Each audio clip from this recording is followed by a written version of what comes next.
You know what? I'm gonna tell you what.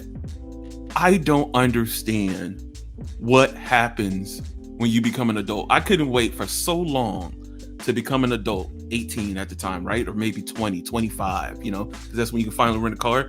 So I couldn't wait to be an adult, right? So being an adult, I was like, I'm gonna play video games all day.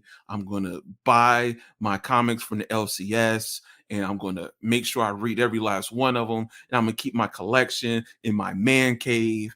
And I'm going to do all these cool things. Because guess what? I'm an adult. Well, guess what? At the age of 41, I'm sadly here to tell you this is for the birds, right? And the reason I say that is because, like I told Michael off mic, I just sold a whole bunch of my comic books. So, to give you a little background, right? I used to work in the Middle East. And so I used to buy comic books like every paycheck. And so I built up this massive collection. And with the expectation I was going to move to Illinois or Indiana and get this large ass house and get a big old basement. And I was going to have this massive man cave with everything in there. And then I moved to Hawaii. And if you don't know, the that space is a premium in Hawaii already, right? And when I first got here, I was in a 1,200 square foot house.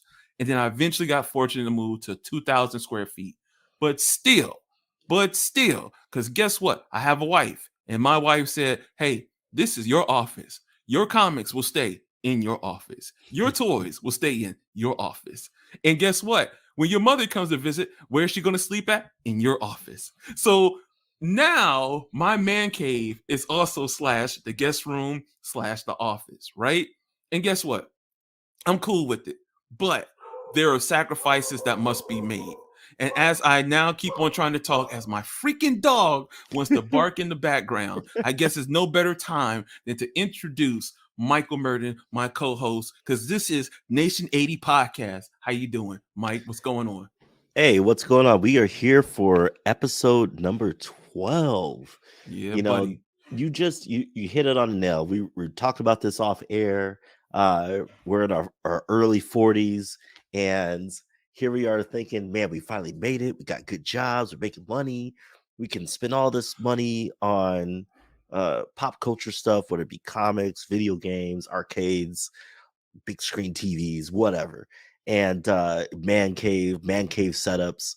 Uh, but the reality is, it just doesn't happen the way you want it to. And if it does, it requires a lot of planning, a lot of scheduling, and I don't know about you, but I'm not there yet. I'm not there yet.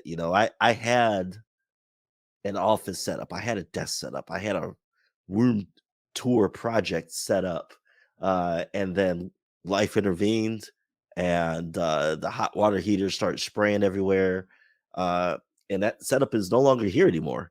And I haven't done anything to it since, mainly because I got a new baby in my life right now, and uh, that's taken up pretty much 99% of my time.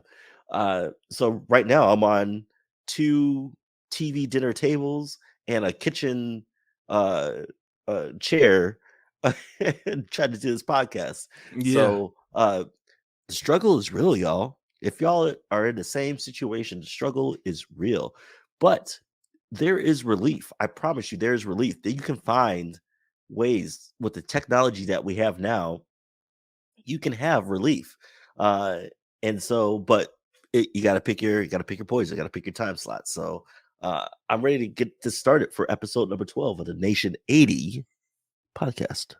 Yeah, absolutely. Put that emphasis on the 80 because we 80s babies over here. Mm, mm. And there's been so much that me and Michael have seen. And when I say that, I remember growing up with the TV version of the Hulk with Lou Ferrigno. And I'm sorry, but I can't remember the gentleman's name who's unfortunately passed away, but Bill Bixby, I believe. Mm. And they gave us their best at the time. We had Spider-Man who was hanging off of walls sideways to make it the appearance that he was actually climbing up a skyscraper. Mhm. There's also the Thor. There's a version of Thor out there as well. Captain and America. Captain America. The list goes on. Even though it never came out, there's an early version of the Fantastic Four movie that was just as bad, Mm, right? And then I even think there's a Daredevil out there. I recall, and then we haven't even started on the DC stuff, but I will say the DC stuff at that time reigned supreme between Superman, your Wonder Woman. The only thing I could think was kind of bad was maybe Swamp Thing the movie and Supergirl, right? right, But right. even people loved the campy Batman back then, you know. But I say that all to say that this week we have been given a new trailer as we start to gear up for the new Doctor Strange, uh, Mystery of the Multiverse of Madness. Hmm. Now we've got a trailer for Thor: Love and Thunder, and I don't even think they call it a trailer. I think they call it like a first look teaser. Maybe it's called the trailer to some people. Right. Um, I believe as the NBA playoffs go on, we'll probably get a longer trailer, like in the finals or something like that. But yeah, we recently got a trailer for Thor: Love and Thunder. Mike, why don't you start us off and give us your thoughts so far after what you've seen in the trailer? Yeah. So we got Thor: Love and Thunder. There's been a lot of speculation about what this new movie is going to be about. I already knew, I'm a huge fan of Jason Aaron and his run on Thor. And for those of you who know, you already know what I'm going to say. For those of you who don't, in the comics, in Marvel Comics, Thor becomes unworthy of the hammer of Mjolnir. And there's a certain scene where somebody does pick up the hammer. And when this story came out, everybody wanted to know who this new Thor was. Not only because it was a new Thor, but because it was a female. And everybody's like, who the hell is this female that is the new Thor? And so that was the big thing. And that's what we're getting in this trailer. You know, it's a bit different. Of course, Marvel and Disney have their own take on stuff. It looks like uh Chris Hemsworth's Thor is wanting to take a step back. He doesn't want to be a hero anymore. He's done. And he's trying to rediscover himself.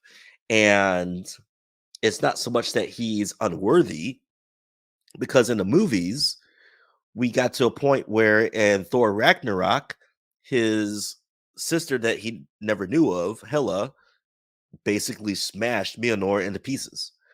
And so that was it. And Thor did not get a hammer back until uh, Avengers Infinity War. And that was crafted by the trolls. I can't remember the main troll's name, but he crafted a new hammer for Thor, and Groot fashioned a handle for him. And so uh, we thought, okay, well, that'll be the end of it. And so we also did get a Mjolnir from the past that Captain America wielded in Endgame, which was a very awesome sight.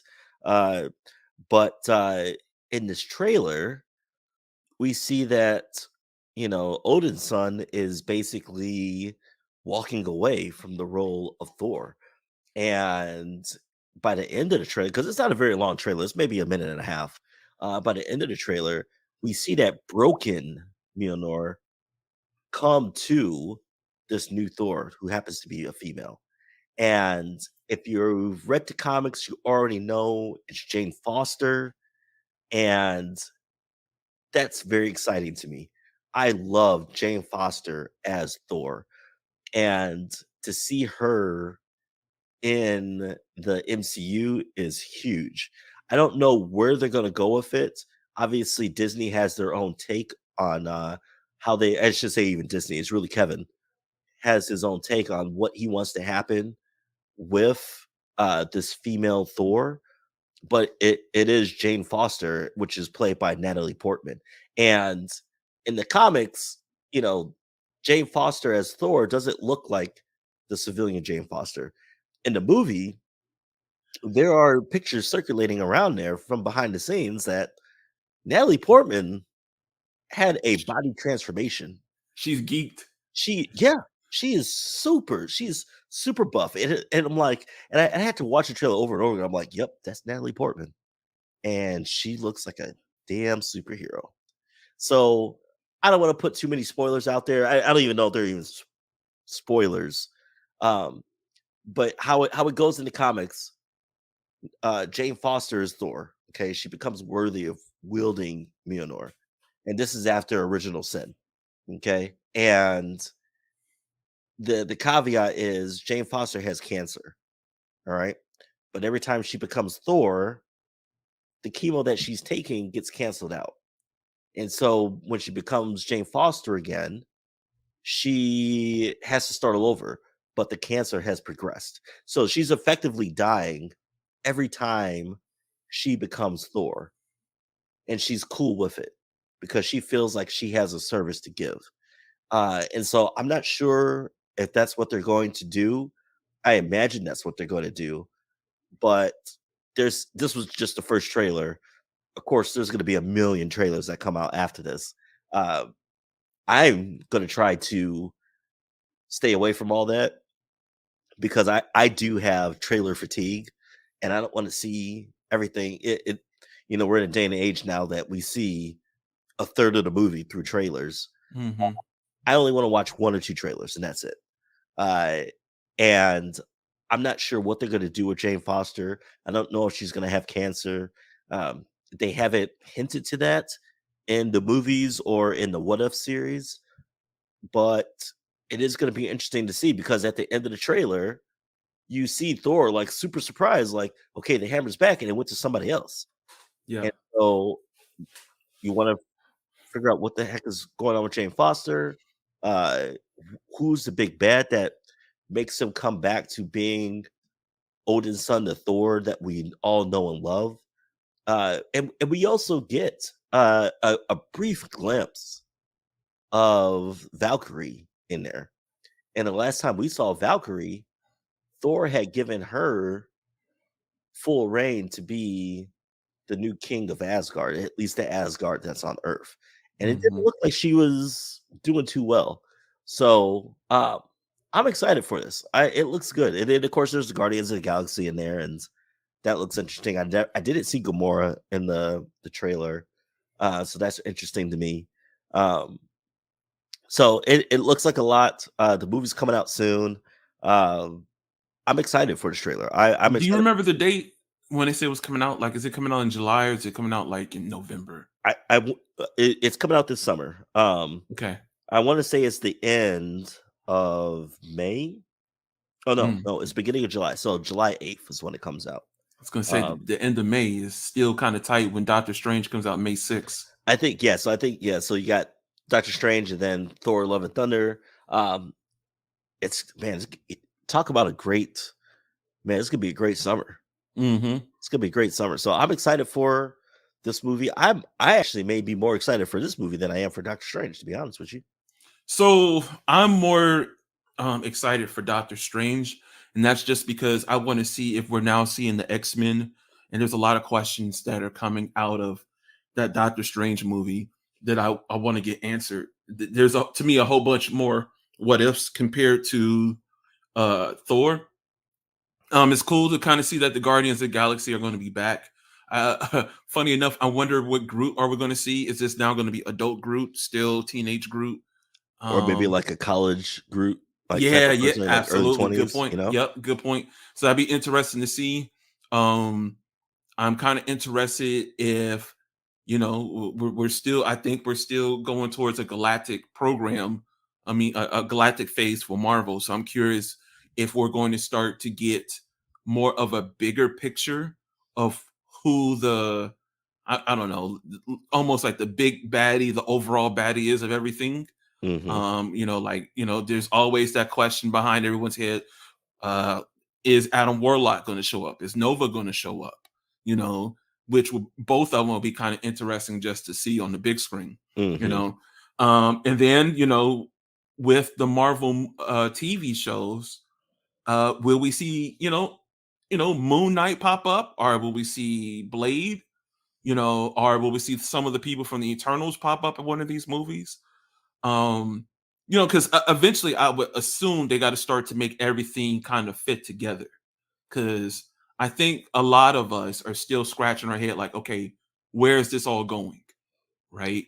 In the sense of, okay, we're in phase four. We understand that there's going to be this big overhaul of actors and characters who are going to be here and not be there.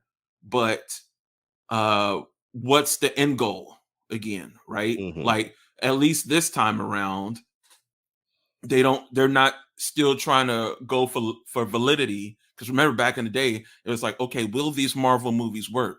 Hulk did okay, but okay, let's try. The only one that was kind of really successful, and I say that with a grain of salt, back in the day was Spider-Man, and that was in a whole nother studio. And Right. then we got Iron Man, and then then we were like, oh crap, this might really work. Right. And then, next, I don't know, I can't remember, was it Thor, Captain America that came next? And Hmm. then after that, the other one came following after that. And so then, you know, the interest of the overall universe took place. Cause I don't know, me and you are comic book fans, but getting a casual to want to chase down all these movies is a different story. You know what I'm saying?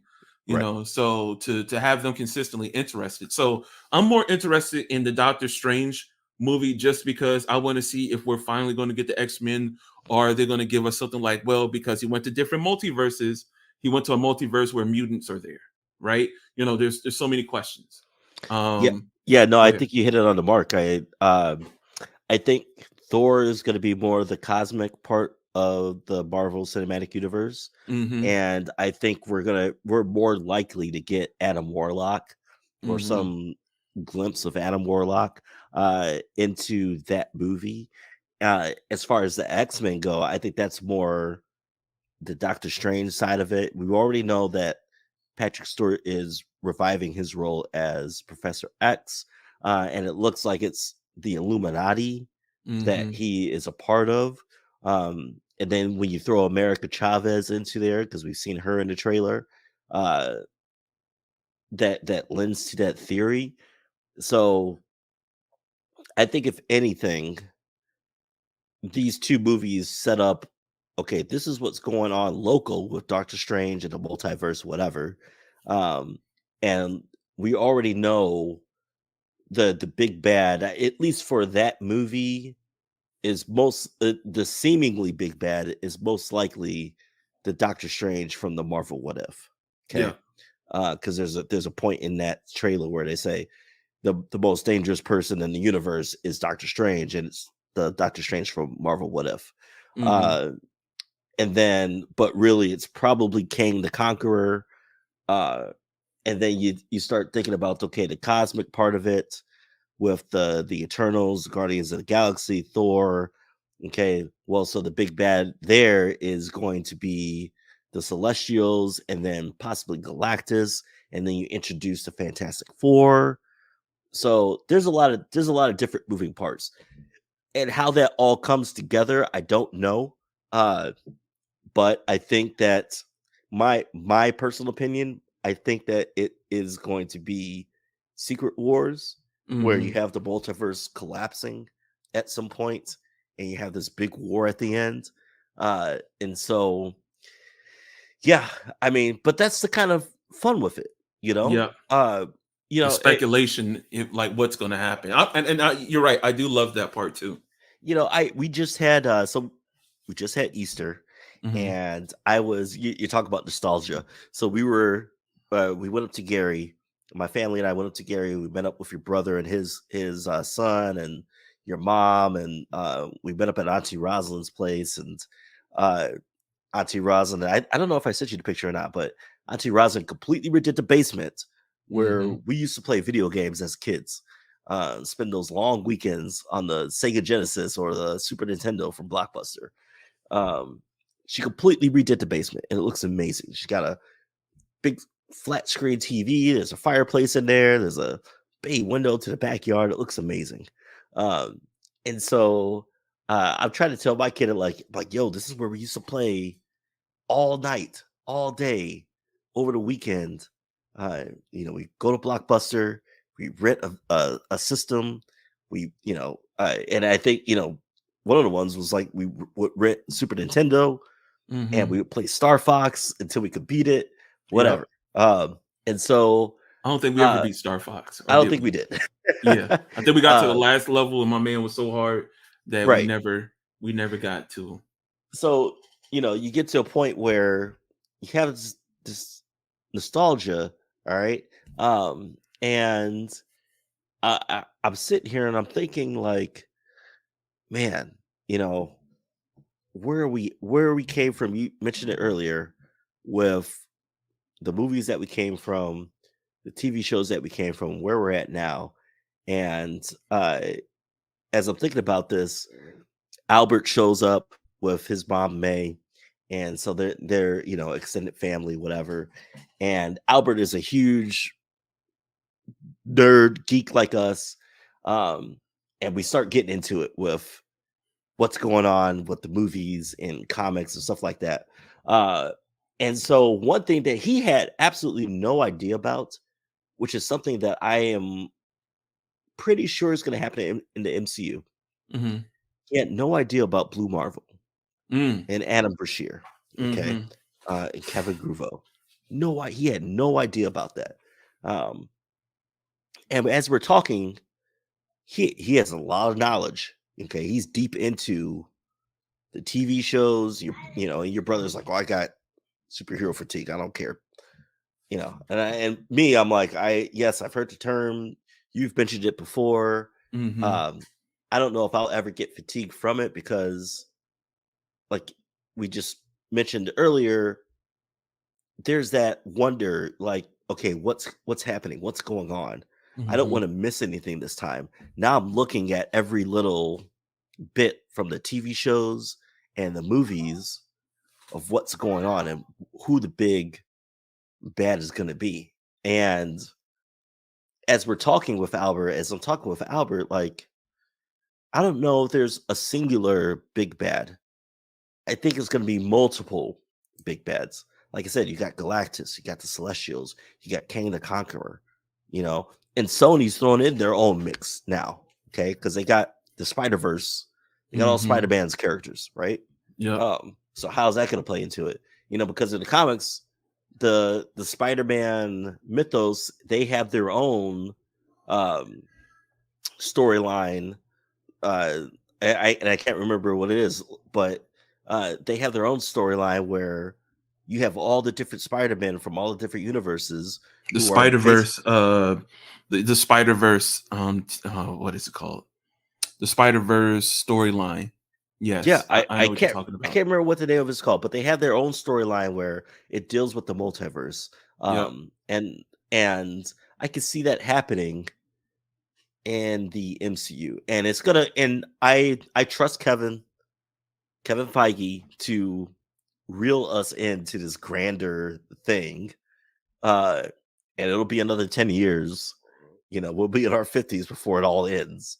Um, at least this phase until everybody is literally burned out. Like, okay, all right, we're done. Um, but I'm excited. I don't know what's going to happen in Doctor Strange. I don't know what's going to happen in Thor: Love and Thunder. Uh, but from what I've seen and the few trailers that I've watched, looks pretty damn good.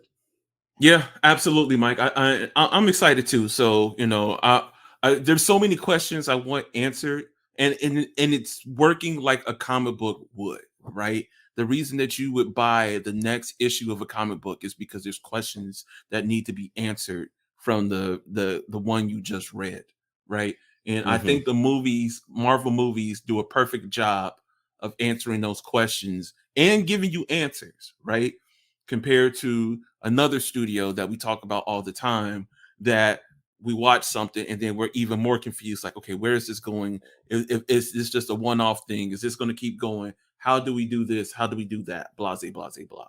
But Mike, I'm glad you mentioned Spider-Man, because I totally forgot. And this is some bad news, and it hurts my heart to even report on it, because it's been announced that Sony has pushed back the release of Spider-Man Into the Spider-Verse sequel, and is the official Twitter has confirmed that Spider-Man Across the Spider-Verse will come out June 2nd, 2023. Mm. And I guess this movie is so long, there is a part two, which will come out March 29th, 2024. Right? And so, according to the article that I have here from The Verge, .com, it's not immediate clear what caused the most recent delay, but Across the Spider-Verse's writer and producer Christopher Miller tweeted that it has offered the team more time to make it great. Spider-Man Across the Spider-Verse is the first of two sequels Sony is planning in its animated Spider-Man film series, with the second part planned for, like I mentioned, March 29th, 2024. Additionally, Spider-Man spinoff Madam Web will be released July 7th, 2023. The animated sequels, of course, follow the live action Tom Holland stuff. So, this, you know what? This shouldn't hurt as bad, but it does, because the first one was so great that, excuse me, to hear the, and then, to be fair, the second one was supposed to come out this past March or April, and then they had kind of shot for October, and now we're looking at June 2023. My kids have been looking forward to it. I've been looking forward to it. It's fun. The animation's amazing. They have some memorable characters. Even the soundtrack gets played time and time again in this household, and it really sucks that it's not going to come out. And I'm one of those that, like, hey, if you delay it and you work towards a better product, I have no issues with that. And I'm the same way with this. But there is this kind of weird line where it's hard to find some fun stuff that me and my daughters both enjoy watching. Right? Don't get me wrong, they love the superhero movies, kinda. But like, for example, the Batman isn't for my youngest, right? Right. She doesn't really resonate, and even my oldest doesn't really resonate to it. But when it came to Enter the Spider-Verse, oh, we were all in awe of that movie when we saw it. Even my wife, who's not a big superhero buff. So that's unfortunately the downside. Again, now we don't have another movie. So the movie I think now that's going to probably take its place is that new Buzz Lightyear movie, right? Because to me, that looks exciting. I'm not a big Toy Story guy, but for some reason, this Buzz Lightyear movie, I think it's called Liftoff. I can't remember the actual title. I think it's just called Lightyear. Okay, yeah. So I think Lightyear is going to really fit into that movie. Seeing Red, the recent Disney movie, did a decent job of that too. Anything with a catchy soundtrack hits well in our house, right? So Encanto did very well. Seeing Red did pretty well. So I'm wondering how Lightyear is going to go in this household. So looking forward to see that. And there's that new movie, Bad Guys, I think. Yeah, so Bad Guys comes out before that, but I think I was actually about to mention both of those. Yeah, because we saw Red, loved it. And we had saw what was the one before it. It was about the Hispanic Encanto. I did not enjoy Encanto. Okay, none of us, our household, did not enjoy Encanto at all. We didn't understand what the hype was all about. To me, Encanto was kind of like Frozen, where it was more of a musical, and I hate musicals. So I did not care for Encanto. But we saw Red, we loved it. I'm super hype for Lightyear. I'm super hyped for it because I am a Toy Story guy. Our family's a Toy Story crew, and this movie is not supposed to be anything like that. And so I'm super hyped for it. And then, like I said, Bad Guys, yeah, I'm definitely hyped for that one. It just looks fun. And there's also the new Groot movie coming out, the new Minions Groot movie, The Rise of Groot. Oh yeah, is I forgot about that. When my daughters went to see, one of my daughters went to see. Oh crap, I can't remember. She just went to the movies with my wife, and they went and they saw Sonic 2, which they loved. They really loved that, and they saw the trailer for the Minions movie, and they were super excited for that because of that. So so it's super disappointing to hear that news about Spider-Man, because yeah, I think everybody was hyped to see, when we saw that teaser trailer, I think everybody was like, "Oh, yes, yes, finally."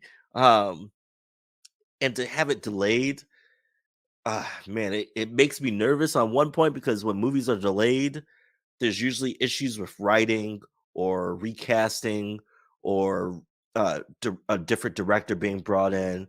Um, I don't know if this is the case. I think more likely because Sony is working with Disney in this whole metaverse of uh movies. I think that it's more of a scheduling type thing.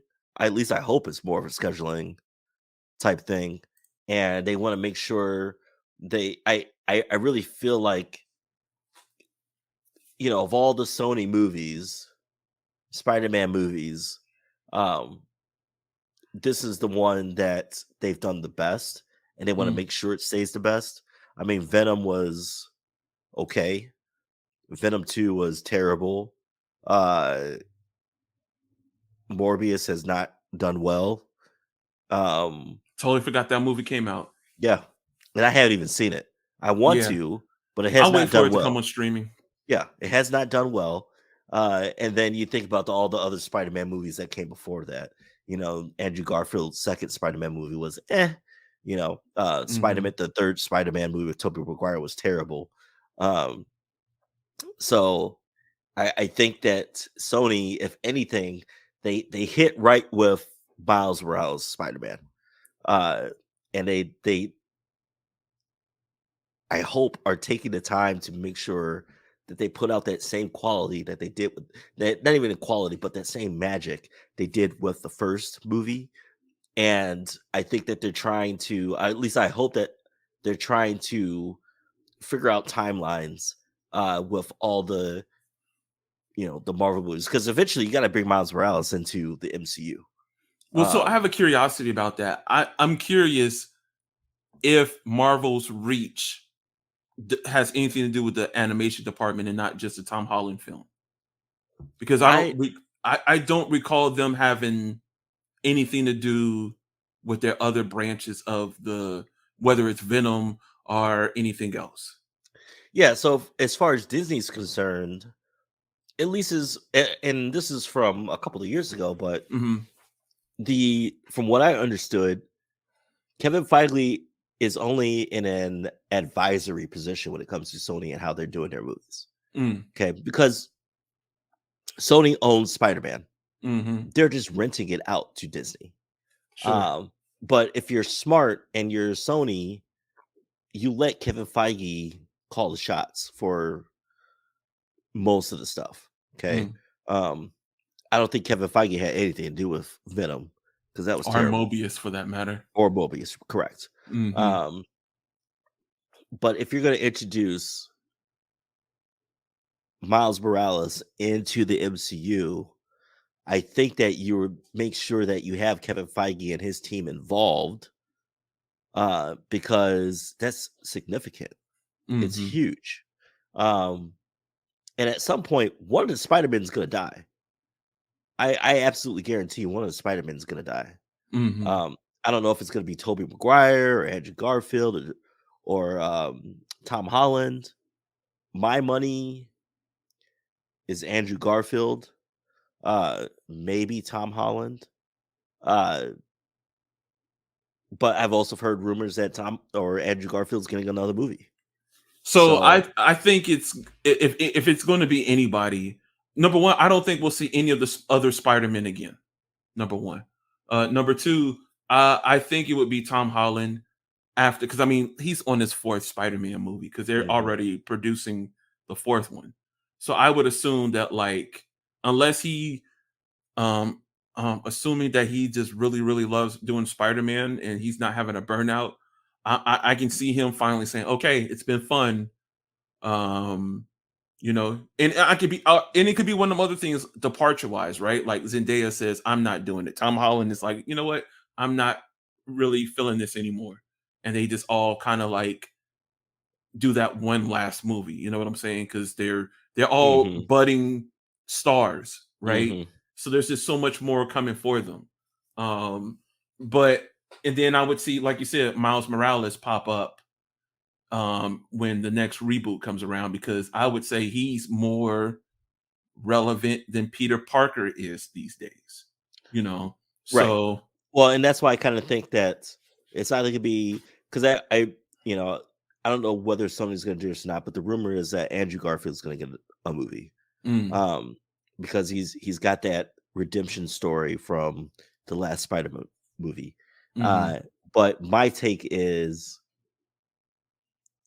Tom Holland could be the one that dies because in the Ultimate Universe of comics, it's the younger Spider-Man who is a young adult that ends up dying, and that ushers in the Miles Morales Spider-Man, and it's up to an alternate universe Spider-Man, the original hmm Spider-Man, Peter Parker, to kind of help mentor Miles Morales.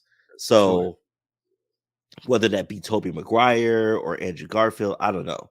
hmm Um, but I do kind of see Tom and Tom Holland. I actually just watched an interview with him. It was in a TV show called Hot Ones, where they interview celebrities while eating, hot wings. Yeah. And he's and one of the questions that was posed to him was, "Have you ever taken what was your favorite souvenir that you've taken from the MCU movies?" And it was the original Iron Man helmet that um, Tony Stark's Robert Downey Jr. literally gave to Tom Holland and said, "Welcome to the squad," basically. Mm. And Tom Holland basically said, like, that was my moment where I knew I wanted to, be a part of this, and was proud to be a part of this, because he got something that uh was so monumental. Like you said before, we didn't have, your brother was talking about superhero fatigue. And I said, I would never have superhero fatigue because I know where we came from with all the bad, Hulk TV show, Wonder Woman, Batman, Captain America, all that stuff. And where we're at now, you think about Blade and where he started from. And now we finally, and I actually told somebody, I was like, I wouldn't be surprised to see Wesley Snipes' Blade and the Doctor Strange movie. It's certainly within the realm of possibility if they're bringing in all these different alternate universes. And so I'm excited to see all this kind of fanfare go into the Spider-Man movies and the Marvel movies. I'm okay with the Miles Morales Spider-Man movie being moved back. It sucks, hmm but uh, I'm okay with it if Sony does it right. I'm okay with it. If they don't screw us over by giving us a Venom sequel type of movie, then I'm okay with it. And they give us another movie that is on par or even better than the first one, I'm okay with it. Yeah, absolutely. We'll just have to wait and see what happens. They already got me hooked. I'm literally exercising every day to stay alive, to continue to watch these movies as they come out, because they're always fun. So Mike, since we have been kind of speculating in the cosmic universe, I think it's more than a good time for you to kind of start us off on the conversation about the Halo TV show. Oh Um, yeah. so I will say that I partially watched episode one, and when I say that, I didn't um I wasn't bored or anything. It was just the fact that I have a tendency to play video games while I have something on. And in this case, it was the Halo TV show. And so I didn't give it the attention it deserved. I saw the big reveal at the end of episode one, and then I started to see where they were going in episode two. And I think I even saw partially episode three. And I remember like right after spring break, and we were trying to think of things to talk about for the show, we were having a conversation about, who had seen episode one because it came out around the same time as Moon Knight, Mhm. and we're gonna have a conversation about Moon Knight once it finishes. But uh, so I remember you saying that you were not a fan of episode one, and then once episode two came out, you were back on the Halo train. So Mike, why don't you start us off and just kind of tell us your thoughts as of right now? Because right now, I think as of this recording, which is April 22nd, episode five has been released. I don't know how long the season's going to be, but uh yeah, Mike, tell us your initial thoughts on the season so far for Halo. Yeah. So it's interesting how this show has I evolved, but how I've looked at the perception I have and perception of other people have on the show. Um, when Halo first came out on the Xbox, I was all in and I loved the story. I don't know if you were into the story, but I was completely into the story. Um, and what made Halo so fun was not only the single player campaign, but the multiplayer aspect of it. And you either had two camps: people who were all about the single player, or people who were all about the multiplayer aspect and never played the single player. And so, and then I'll throw a third camp out there: people who just didn't give two shits about Halo and Xbox, and we're still all about Call of Duty. And so when the show came out on Amazon Prime, I had seen the trailers and I remember thinking like, okay, I don't know, but I'll give it a chance anyway. I already have, it's not Amazon Prime, it's Paramount Plus. Uh and I already have Paramount, so I was like, all right, whatever, I'll check it out. And from a guy that knows a lot about the story from the video game and how it's supposed to be in the books. What that first episode, I was completely thrown off because Paramount pretty much threw everything out the window. They were literally just using the Master Chief and the Covenant, and they came up with their own thing. And I hated it. I absolutely hated it. But then I had to take a step back and think like, all right, this is their take on it. All right. And I had just got done saying, like, for Cowboy Bebop, if Netflix had just done their own take on Cowboy Bebop, it probably would have been better received. And I think that's what you see with Paramount's Halo. It's their take on it. And after the first episode, and after I got past that mental block, I kind of get it. And I'm more apt to finish this season. And I'm actually kind of excited to finish this season because it's a different take on the Halo series. And yes, you have the Master Chief, you have the Covenant, and you have some of the supporting characters from the games. But the show is not in line with the video games, and that's fine. Uh, as long as it's intriguing. The production value I thought originally was bad, but I think if you've seen shows like The Expanse, it's similar to that. Okay. And I'm okay with that. Especially if you got like a 4K TV and you're watching the show, it looks really good. The production value, especially after the first episode, is to me pretty premium. And I'm convinced with it.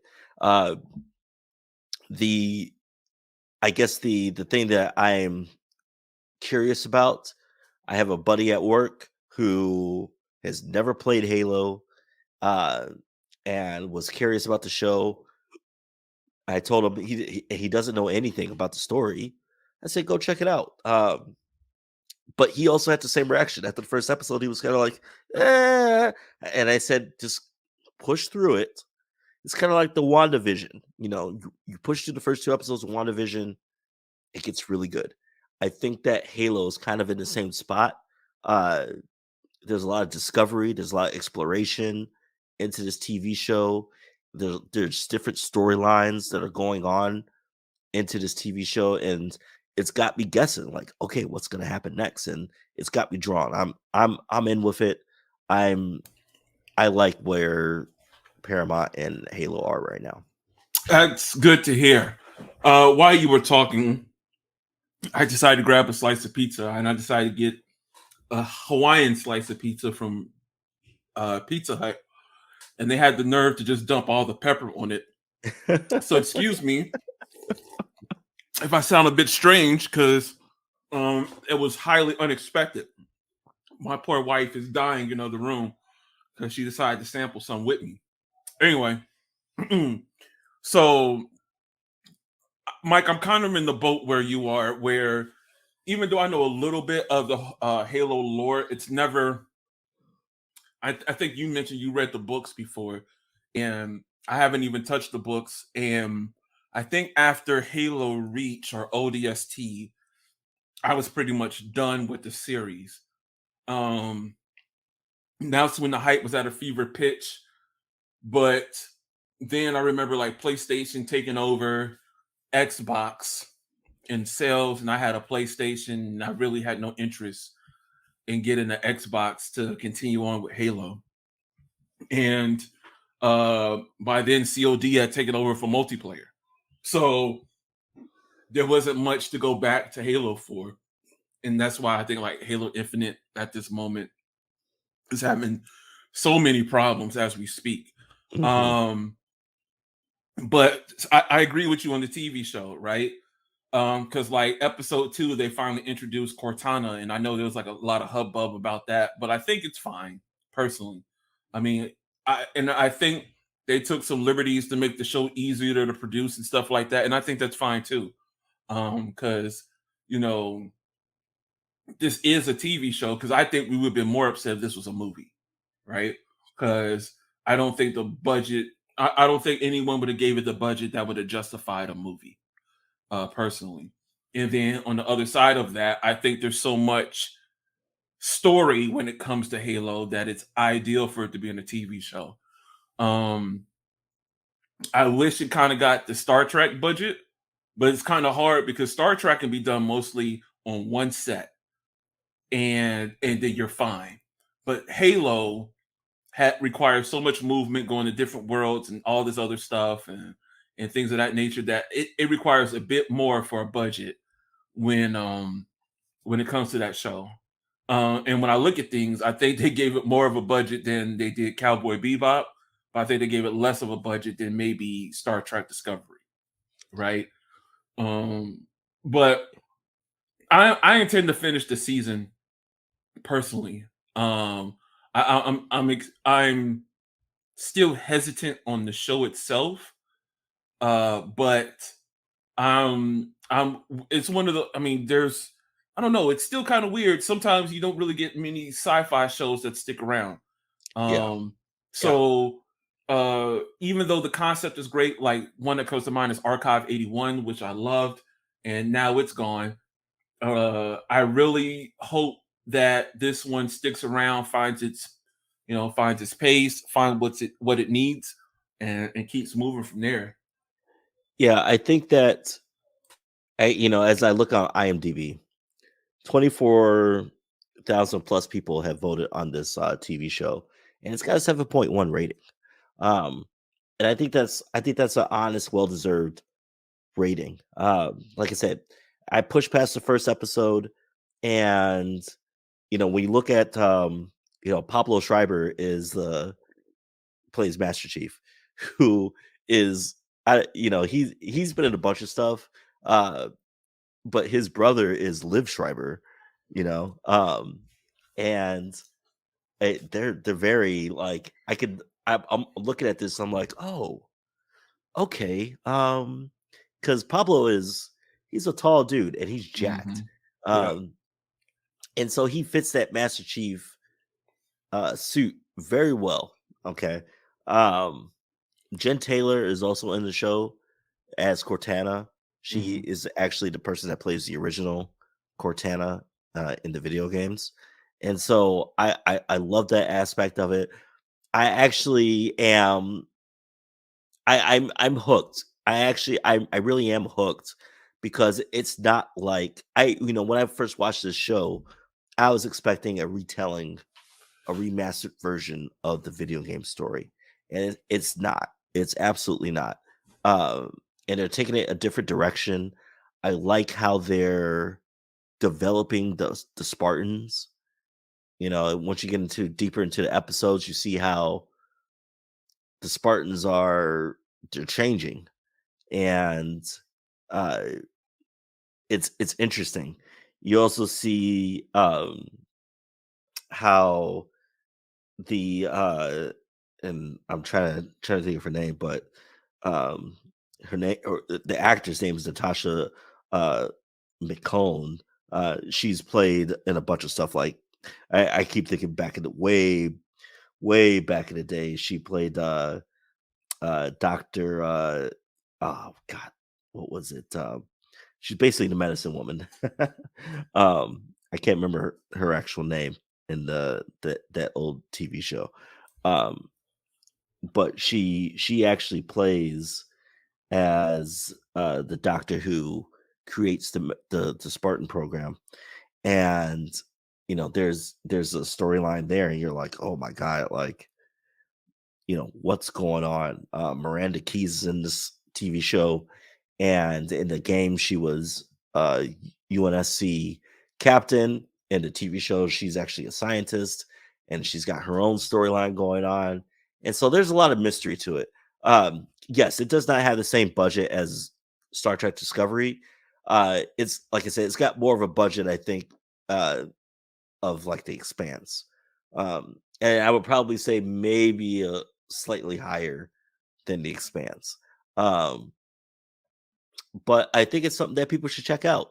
And I think it's something that, like you said before, I hope it lasts a little longer. I hope these actors are deep into it, and they usually you see actors eventually become producers in shows because they're invested into it. I hope that's the case with Halo.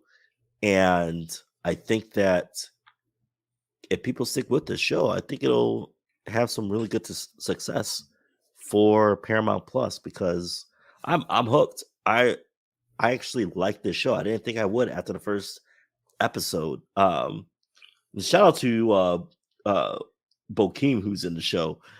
He's the cat. He's been a lot of stuff. Mm-hmm. Um, He's you had a know, bit I, of a resurgence if you think about it. yeah, I was actually just telling somebody today about him, and he was in a movie with Mark Wahlberg, uh, called, oh god, what was it called? Um, oh, The I Big know. Hit, The Big Yeah, Hit. and it had Yeah, Lou Diamond Phillips in it. yes, yes. Mm-hmm. And so, I mean, like I said, he's been in a bunch of stuff.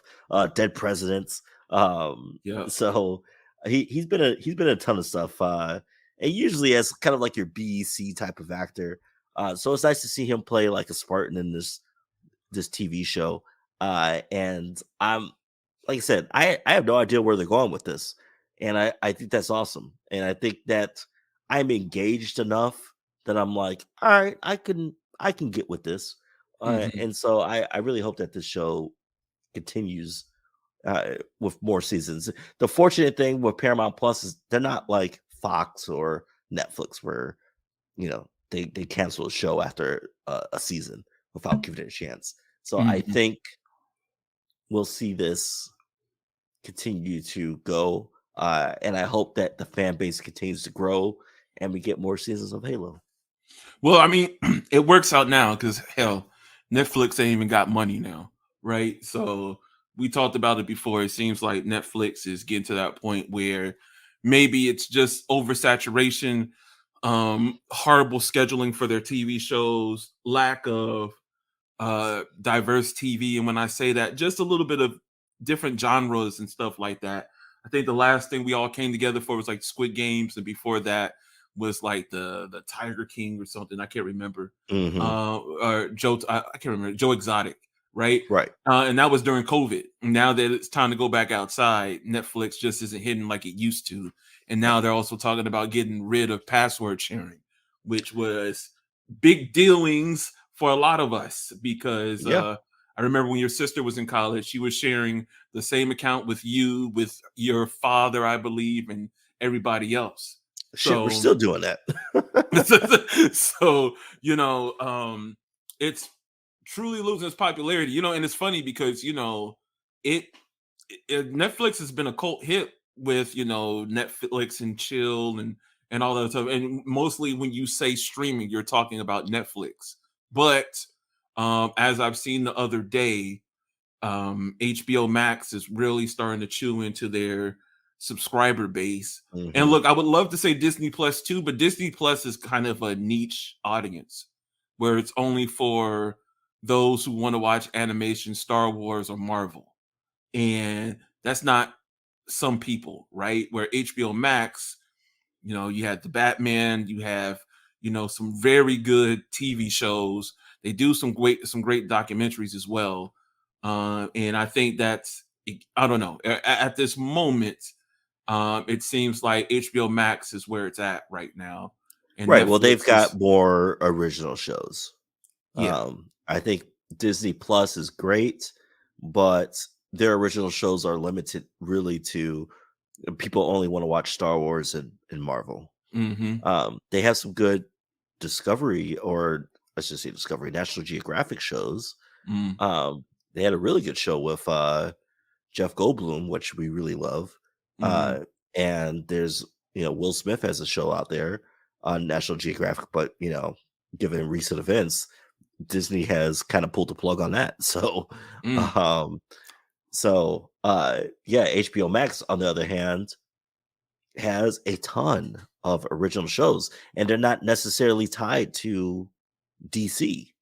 Mm-hmm. Okay. And so yeah, That's funny. DC gets very little love from their own yeah, yeah. because I mean, I DC heard, has a bunch of stuff, yeah.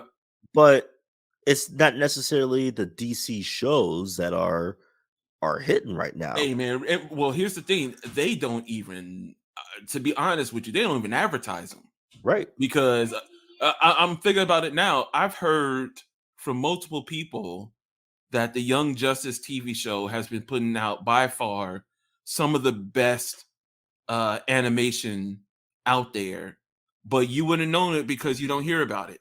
Right. So, yeah, it's weird, but I get it. I mean, Yeah, but DC, yeah, HBO Max has been putting out a ton of stuff. I should say a ton of stuff. They've been putting out quality stuff mm-hmm, uh, that doesn't involve DC. mm, And I think DC, and even, because DC, they have, especially with the success of Peacemaker, they have their own section, mm-hmm, um, but it's only relegated. Like they're only advertising like they're really big successes. I mean, when's the last time you heard of Titans? mm, mm-hmm.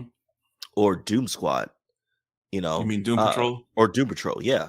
Now I will say And Doom Doom Patrol is Patrol. supposed to be a really good show.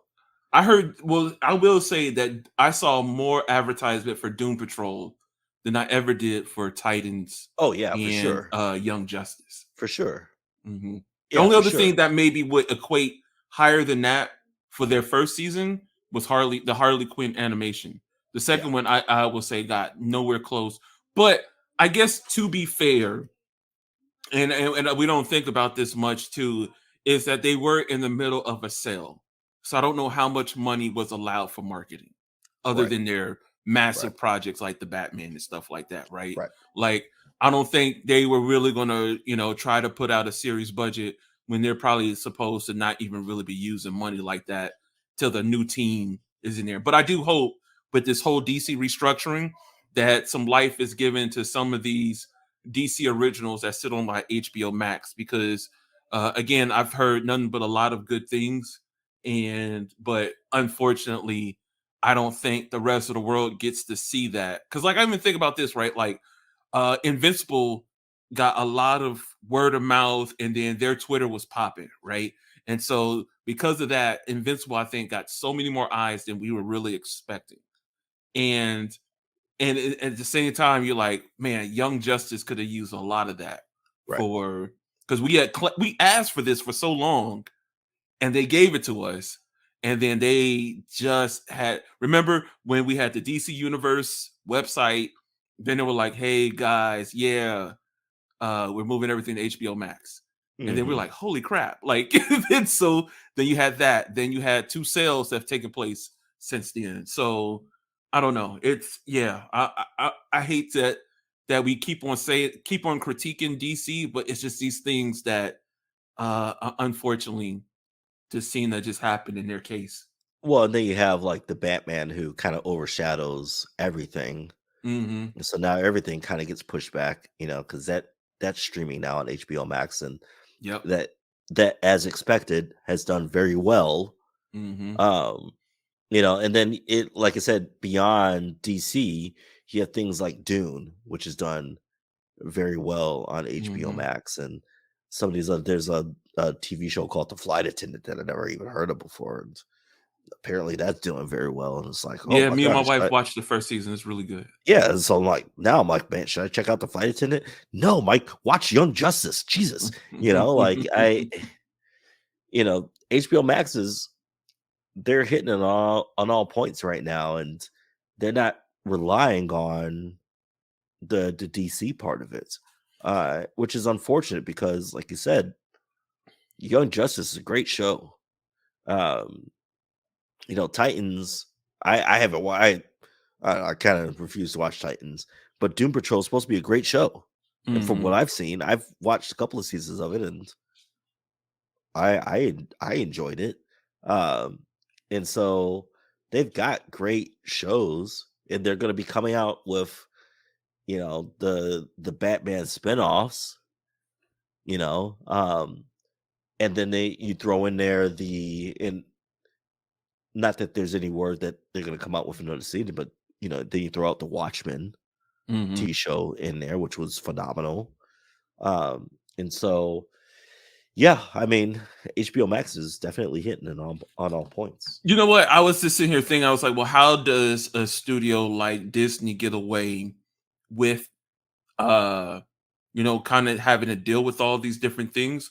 But I keep on forgetting of the fact that even though Marvel is under the Disney umbrella, you never see that House of Mouse symbol when it's movie time, right? Right. It's they're under their own umbrellas, and maybe Warner Brothers might need to, because like for example, if Disney has a rated R movie that wants to come out, I think they got Miramax, they got Fox now, they got a whole other platform, Right. I mean, so they it have doesn't. Hulu, you Mhm. know? So it doesn't get mixed into everything else.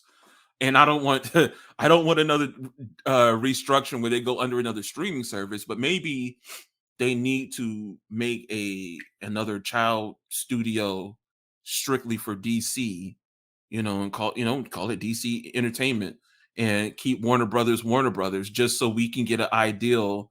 And then they have their own marketing budget, just like something from Warner Brothers, so that it can get some screen time out from under the umbrella of, like you said, all these great TV shows and movies that are Hmm. coming out under Warner Brothers. Because Hmm. if you're under their schedule, you're not gonna get much light of day, because they knock out some bangers, like you said. And they have a lot of different franchises that they can, because they own the Harry Potter franchise. Shit, they're you're not going to beat that at the moment, because that's still big doings. Right. So yeah, we'll see how that goes. Mike, before we leave, since we haven't done this in a while, other than us talking about our standard movies and TV shows, what recently, geek related, have you are you excited for, you played, read, that you want to give a quick bit of airtime to? Yeah. So we were talking off air. I have been, as I'm waiting for that email from Steam to that Steam Deck, I am still I gotta tell you, I am still very much in love with my Nintendo Switch. Uh, and it's super convenient. And as a guy that has a full-time job, career, as a father of two kids, one who is 10 is about to turn 11 in about a week or so, and then the other is about to turn 9 months in a week or so. uh, my time is very limited, and so I turn to my Switch when I'm at work, especially during break and lunch, to play games. And so recently I've been deep into Dying Light. And it's just a phenomenal. We've had this game for Steam on the PC, and we played this a while. This was years ago. We were deep into this game. Uh, and yes, the graphics obviously are always going to be better on a gaming PC, but on the Steam Deck, or not the Steam Deck, but on the Nintendo Switch, man, the guys that developed this game and ported it over to the Switch did a phenomenal job. Okay. So whether I'm playing it handheld or docked at work, it looks phenomenal. It runs at a great frame rate. I want to say it's at 60 frames per second. It runs, there are no stutters. I haven't had issues. There are times where I have 100 zombies on the screen and the performance does not dip. And it reminds me of how fun it could be to play these great games portably. It's one of the reasons why I kind of gave up on the PlayStation 5 and the Xbox Series X in favor of the Steam Deck, because my library for the Steam Deck is so huge, and the potential to play those games portably is very appealing. But I have the Nintendo Switch, and Rodney, I told you I had bought a 400 gigabyte micro SD. I have less than 3 gigabytes left as of this last game. This Mm, last game, I have over 70 games just digitally on my Switch. That doesn't even include the hard copy games. And Dying Light is a hard copy game. This cartridge game that I actually bought because it was on sale at Walmart for $20. Um, the last game that I bought that was digital that got me down to that 3 or 4 gigabytes was just recently. It was yesterday. I just bought Star Wars uh, Force Unleashed, and this was a game that came out originally on the Wii, the Nintendo Wii, and it still holds up. It still mm, holds up, and I'm enjoying it. I'm loving it. And so, uh, if anything, if you're a Switch owner that's out there, play your Switch. There are sales all the time on the eShop, and whether it's a AAA game or an indie game, you got to get into them. I have so many games right now. My backlog is ridiculous. Um, I actually almost bought 2K22 for the Switch because it's supposed to be pretty good even for the Switch. mhm, I did not, only because I would rather play that on my. It's the only time I actually play at home on my current PlayStation, and I played it on my big screen 4K TV.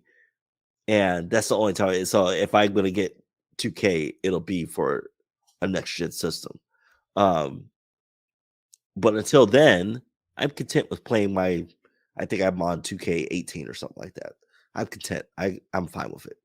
Uh, but the Switch, Dying Light, Star Wars Force Unleashed, uh, the Nintendo Classics games, uh, Nintendo 64. They just brought out Nintendo 64 Mario Golf. I've been playing Star Fox on there, Legend of Zelda. There's just a ton of stuff. The Nintendo Switch is, when I get my Steam Deck, I thought that my Switch would become obsolete. I no longer think that. I think the Switch is still going to be very relevant, especially because most of my library for the Steam Deck is not compatible with the Steam Deck. I know it eventually will be, but that's gonna be years down the road. So my Switch is gonna be. I actually, Rodney, I almost toyed with the idea of buying the OLED Nintendo Switch. Yeah, I remember Uh, you saying, especially the longer that Steam Deck goes without being yeah, purchased, that other Switch has been eating at your conscience, saying, "Hey, go ahead and buy me." yeah, because it's You only know. a better screen. That's it. I mean, it's Hmm. not better performance. It's got a better battery life, and it's got an amazing screen. And I am, reasonably close to getting it. I'll sell my old Switch and just get this. Uh, but even if I don't, the Nintendo Switch is a amazing device. It's very portable. I'm not a guy that plays for 3 or 4 hours at a time, so battery life is not an issue for me. Hmm. Uh, and the game library is huge. I almost feel like most of my games are games I already have on Steam that I Hmm. already play on my Switch. And the games that I don't, so say like Outer Worlds, when it initially came out, it was not it was not good. Uh, but the team that ported it over have worked diligently, and it runs great now on the Switch. So stuff like that is fun, and I love it. And I hope that if you're a Switch owner or a potential Switch owner, that you look at that, and whether it's the Switch Lite, or the Switch OLED or OLED, that you look into getting it, because Nintendo has a great library. They have a great library, and they have a new Switch coming out within the next year or two, and it'll be a beast. Um, and the library will only continue to get great. Right. I agree with that. Um, my issue with the Switch has always just been its price point on games.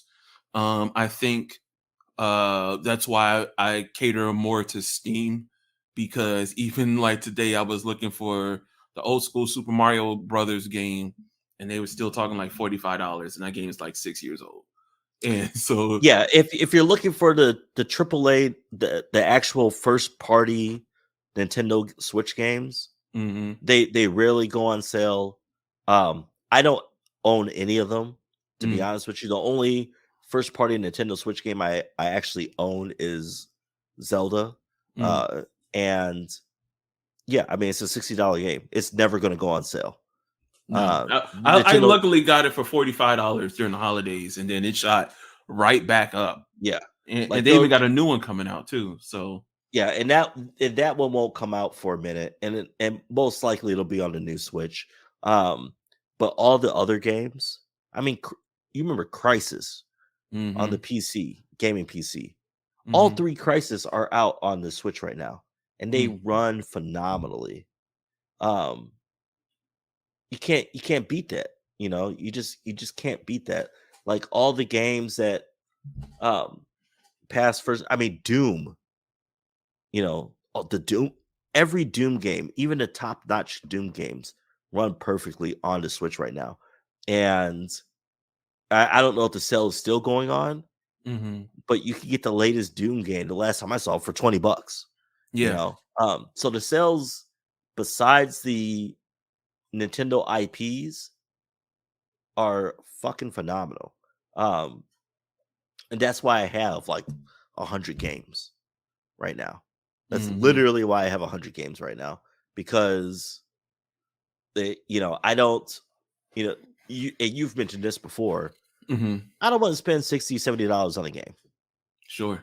and other than Zelda and maybe Marvel Ultimate Alliance, I haven't spent more than $40 on a game for my Switch. Uh, on average, it's maybe 15 or $20.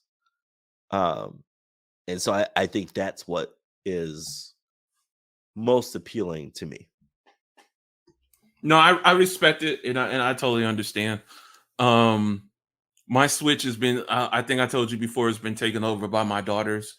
So, me and the Switch, other than every so often, I try to still play Marvel Alliance, and we haven't talked about it much. Marvel Alliance 3. Um, as cool as that game should have been, it is kind of disappointing, right?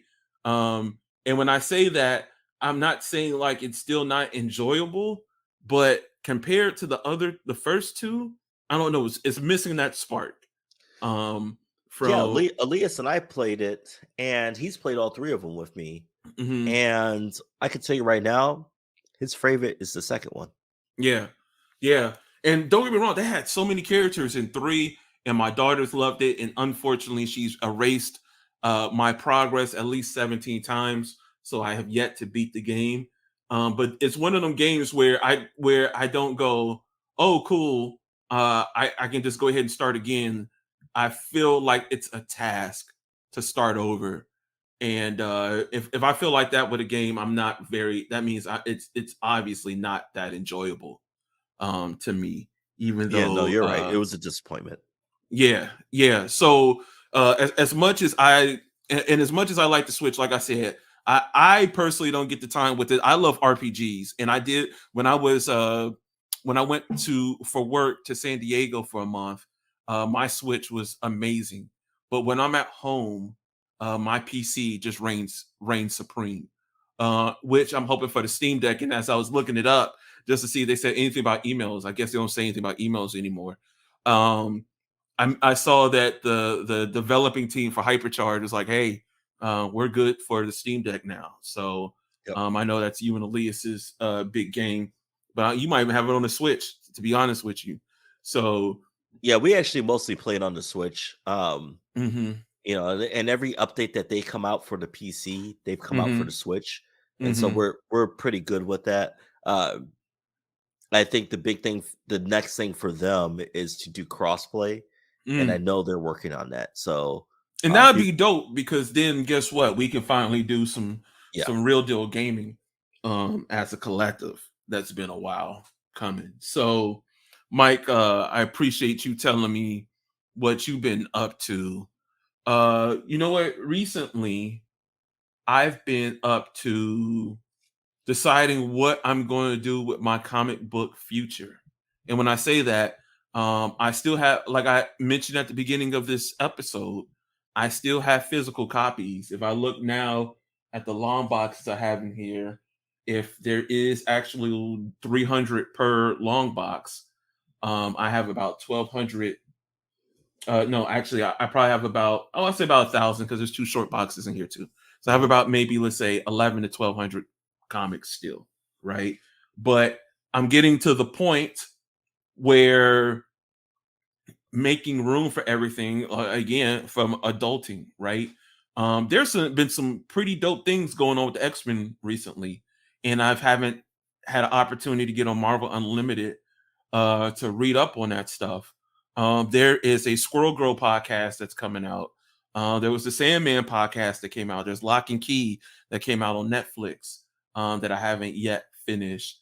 And I think more than anything, I'm trying to get back to some of just of the old school reading, right? Like I was when I was sorting through my books, I got rid of a lot of books that didn't have sentimental value. And you might ask yourself, okay, well, what was of sentimental value? Early Image books, some of them, those Youngblood books, those Savage Dragon, those Spawns, those Shadowhawk, a lot of the early 90s, 90s DC and Marvel are also included in that. And there just some off brands like Malibu at the time. And I found I had some Milestone stuff. And it just made me realize, like, man, as much as digital's been cool because it's all right there, sometimes that printed page is kind of just dope to mhm, be on the shitter and read, or even just sit down and read, because time is and Mike, we've gone over this time and time again. Time is short, time is limited, especially when you got kids, family, and everybody's requiring some sort of time, and sometimes you don't get the opportunity to just flip through the pages of a comic book like you used to back in the day. Or like I know about, I'm almost positive you used to do it like I did. Read it multiple times to make sure you fully understand it. Put that crease into the book, you know. And it is what it is. But sometimes it's just kind of cool to just take a moment to go back to them old school times and enjoy some of this stuff. Like, don't get it twisted. Digital makes it easier for me because when I go on break, I can read a book and then go back to work. But I do admit that I miss getting something off of my pull list from the LCS, pulling it out of the paper sack and sitting down to read it, Right.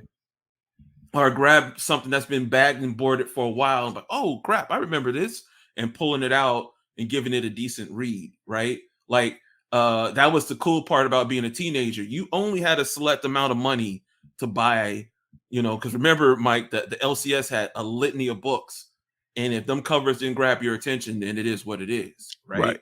Right. That's why Gen 13 was so popular when we were kids, because Oh, it was yeah. TNA, baby, Yep. TNA. But so my biggest thing is just, because I encourage my daughter to read more. I've been buying her books from like Barnes and Noble and stuff like that.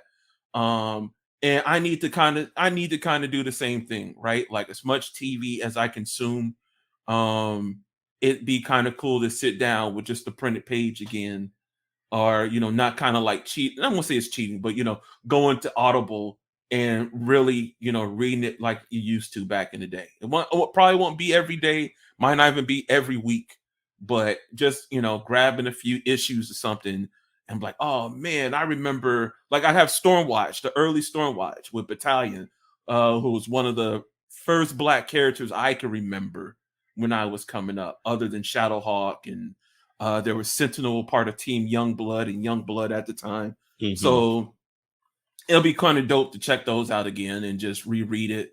And I remember I got the Milestone Compendium that I need to finish up too, that has a lot of the printed old school Milestone comics. So I do want to get more deeper into those as well, because I really do, now that I'm older and I understand the world better, I really wish I had supported Milestone more back in the day than I did, just because of what they were doing was so instrumental Right. for the Right. times. So yeah, that's where I'm at right now. Probably I'll say this month, until basically my Steam Deck gets here. Oh, and the other thing is uh, I would I would love to every so often get a new Transformer or Macross toy. Um, because again, that was something when we were kids, it was so unattainable to get because they were so hard to find. And now they're everywhere. And now it's just, do I spend $50 to $100 on a toy, or do I have to buy something for the family? And Right. look, Right. I put my family first like anybody else, but sometimes I do need to splurge a little bit more than I thought I needed to. So I'm going to take those opportunities to really find some cool things and add them to my new setup in the office. Well, yeah, and especially when you think about where we came from, like we had thought we were going to be buying these $300, $400, $500 um statues from Hmm. oh god, what's the name of the company? It's Hot Toys, and there's Yeah, Sideshow. Sideshow. Yeah, Yep. and Hmm. there's they have these super detailed, super accurate Hmm. statues, and we were like, oh man, we're gonna get these $300, $400 things, and no, no, that hasn't happened. Hmm. And for me, you talk about Transformers, stuff like that, or Gundam, whatever. um for me, it's been Funko Pops, and Hmm. so I've been buying Funko Pops for the last year. And so I have a stack of them that haven't been unboxed yet, because I'm trying to figure out what I'm going to do with the basement. And I feel like at one point in time, Jen's going to be like, why is the laundry room full of Funko Pops? And so my latest one was Catwoman, from the Batman movie, and then I want to get the Batman um Funko Pop. But so the prices, I don't want to spend more than $40 or $50. I think on average I probably spend more like 15 to 20. but Batman right now costs about $25. So I'm like, I don't know. So Catwoman was my last one. Uh, I'm trying to think who did I get before that? I have so many Funko Pops right now, and they just keep stacking up in my was it Static Shock? No, it wasn't Static Shock. Wait, is there a Static Shock Funko Pop? I'm sure there is, but it wasn't Static Shock. That wasn't the last one that I got. I can tell you right now, the last one that I got. Oh, geez, I'm looking in. And I almost always get these on Amazon. Oh wow. But the last one, orders. If I go to orders, search all orders, Funko. Oh, it keeps saying funky. Damn you, autocorrect. They have a Static Shock Funko Pop, and I don't have it. Oh, we gotta fix this. We have to fix this. Yeah, so I can tell you. So I have a Jedi Fallen Order Cal Kestis. I got Falcon and the Winter Soldier, so Sam Wilson, I got him. I got T'Challa as Star-Lord from What If. I've got Ahsoka. I got Chris Evans America or Captain America. I got Ironheart, and then Selena Kyle, of course, was the last one that I got. And there's more, of course, that I've recently purchased. It's not Static Shock, but what's the one that has a TV show, the live action TV show? Naomi? No, the dude, the black dude. Oh my god, Black Lightning? yes. So I have him. I think that was one I got before Catwoman. So I got a ton of Funko Pops right now that are just completely. Maybe I'll even post a picture of it on Instagram, on our Instagram page. Do it. But I've got a ton of them. They're just sitting in there unboxed, and I'm just waiting to, at some point in time when I have time, to set up the basement and get a display going. So yeah, I understand where you're going. Hey, I respect it. So one last thing I want to mention, I should have mentioned at the beginning of the episode, and because it's taking place next week, your boy Rod is going to be guest starring on the podcast Hablando de Miel, which is one of my good friends who I met from Qatar and his buddies.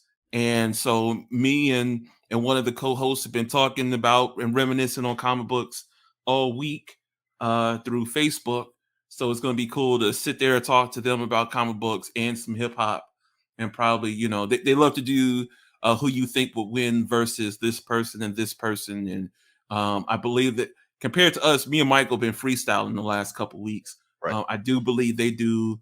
They keep their topics more scripted and something in terms of what they want to get across for that particular one. But super excited to chop it up with them, and I do hope eventually to get one of them to guest star or to come in and be a guest on our podcast as well, because there's nothing better than more people being out there shooting the shit, just talk about the things we love. But this has been another episode of Nation80 podcast. I'm your host Rod with your co-host Mike. Keep your imagination up, and we will see you on the next one.